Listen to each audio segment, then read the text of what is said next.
Assalamualaikum warahmatullahi wabarakatuh. Halo semuanya, selamat datang di channel YouTube Ilham Arfianto.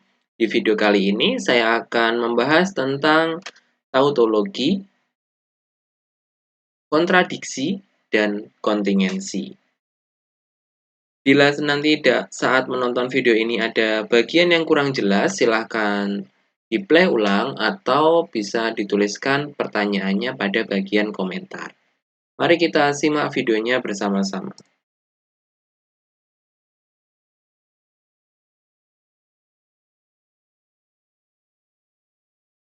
Tautologi, kontradiksi, dan kontingensi. Apakah yang dimaksud dengan tautologi, kontradiksi, dan kontingensi? Tautologi adalah suatu bentuk kalimat yang selalu bernilai true atau seluruhnya bernilai benar. Tidak peduli bagaimanapun nilai kebenaran masing-masing kalimat penyusunnya. Sementara kalau kontradiksi, kebalikan dari tautologi, selalu bernilai salah untuk setiap pernyataan. Sedangkan yang dinamakan kontingensi adalah suatu bentuk kalimat yang tidak selalu bernilai benar atau tidak selalu bernilai salah. Bila kita nyatakan untuk kontingensi ini adalah gabungan dari kontradiksi dan tautologi atau campuran ya, campuran dari benar dan salah. Menentukan tautologi dan kontingensi. Ada dua cara untuk menentukan tautologi kontradiksi dan kontingensi. Yang pertama, menggunakan tabel kebenaran. Bagaimana cara menentukan suatu pernyataan itu bernilai tautologi, kontradiksi, atau kontingensi? Bernilai atau termasuk dalam kategori tautologi jika hasilnya seluruhnya bernilai true. Satu kolom hasil menunjukkan nilai true berarti dikatakan tautologi. Sementara jika seluruhnya menghasilkan nilai false pada kolom akhir maka dikatakan kontradiksi. Sedangkan jika hasilnya masih campuran antara true dan false maka hasil dinamakan dengan kontingensi. Misalkan ada 4 baris, baris pertama true, baris kedua, 3, dan 4 hasilnya false, namanya adalah kontingensi.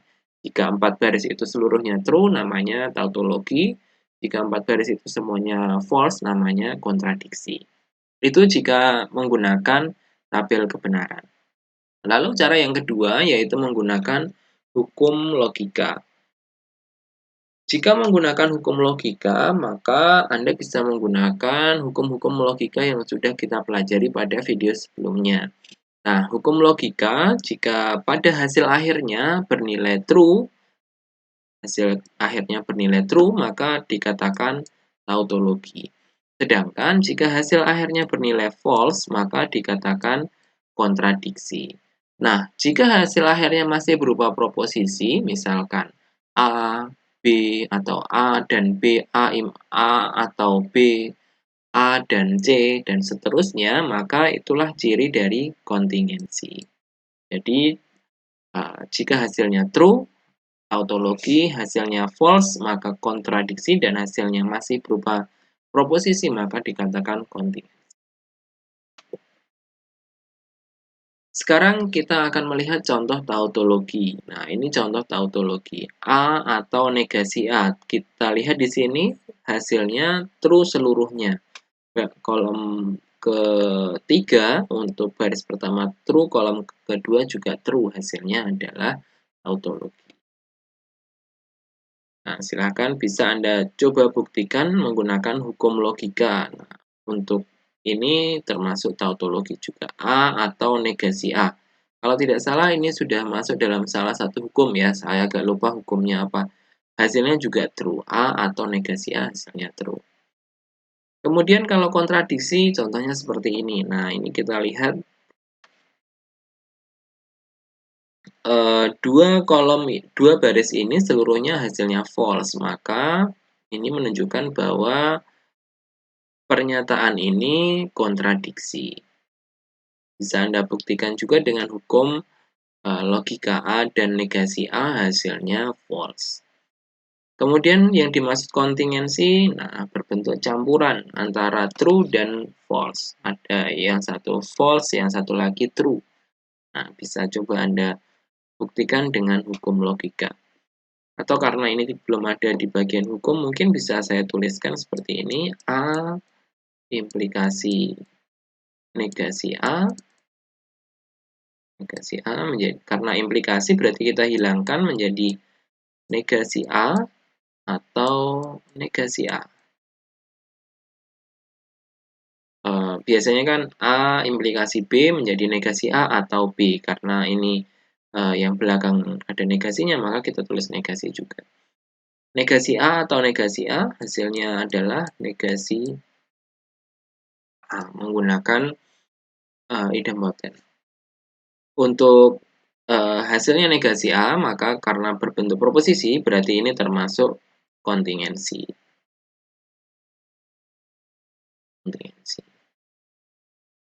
Nah, jika bentuknya seperti ini, A dan B implikasi B, maka bila kita gunakan tabel kebenaran, hasilnya seperti ini kira-kira.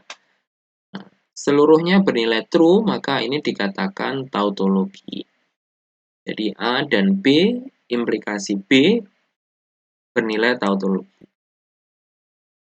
Bisa Anda coba dengan hukum logika ya, untuk melihat juga nilai kebenaran apakah kalimat ini bernilai tautologi. Selanjutnya untuk B implikasi A atau B. Ini jika kita buat dalam tabel kebenaran, ternyata seluruhnya juga bernilai benar, berarti tautologi.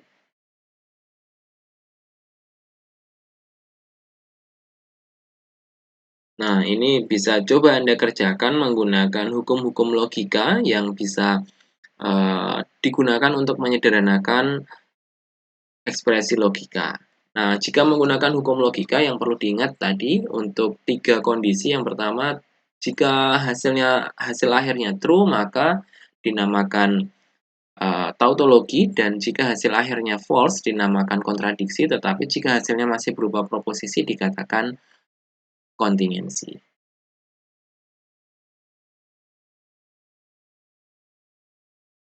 Ini juga sama seperti tadi, tunjukkan bahwa A implikasi B, B implikasi negasi B, implikasi negasinya merupakan suatu tautologi dengan menggunakan hukum ekuivalensi. Nah, kebetulan di sini sudah ada penyelesaiannya. Jadi langkah pertama memang kita hilangkan terlebih dahulu B implikasinya ya, menjadi seperti ini. Nah, B implikasinya kita hilangkan menjadi implikasi, ini yang pertama. Nah, berarti menjadi ini yang pertama, supaya lebih mudah memahami ya. A implikasi B, kemudian ini menjadi A implikasi B, kemudian yang satunya lagi misalkan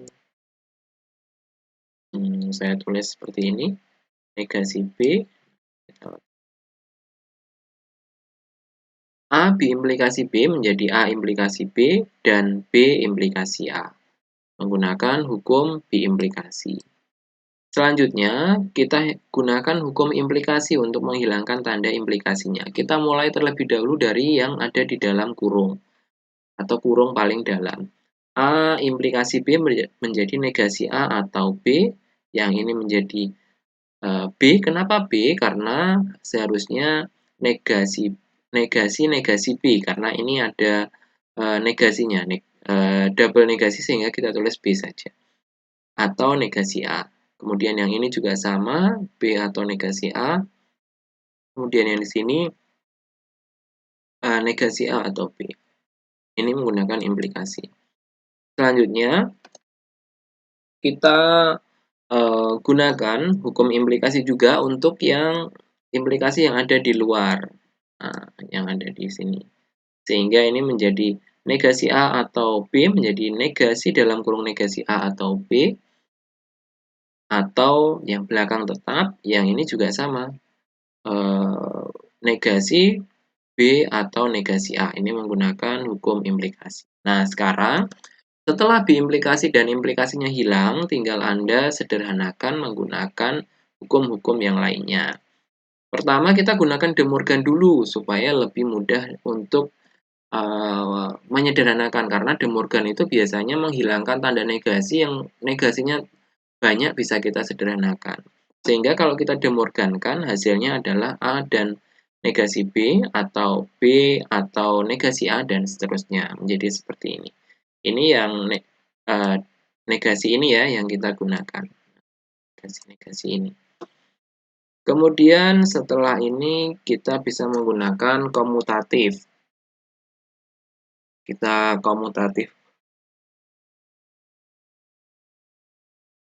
komutatifkan A, yang kita komutatifkan yang sebelah belakang ya, supaya lebih mudah untuk menyelesaikan. Kita buat urutannya supaya kelihatan sama. A dan B yang semula negasi B dan A ini kita ubah menjadi bentuk seperti ini. Kemudian untuk yang belakang juga kita samakan supaya sama seperti ini.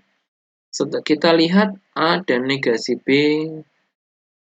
atau B atau negasi A ternyata bentuknya sama, sehingga dua ruas ini, nah ini dengan yang belakang sama, berarti kita bisa menggunakan idempoten atau sama, kita tuliskan hanya satu kali.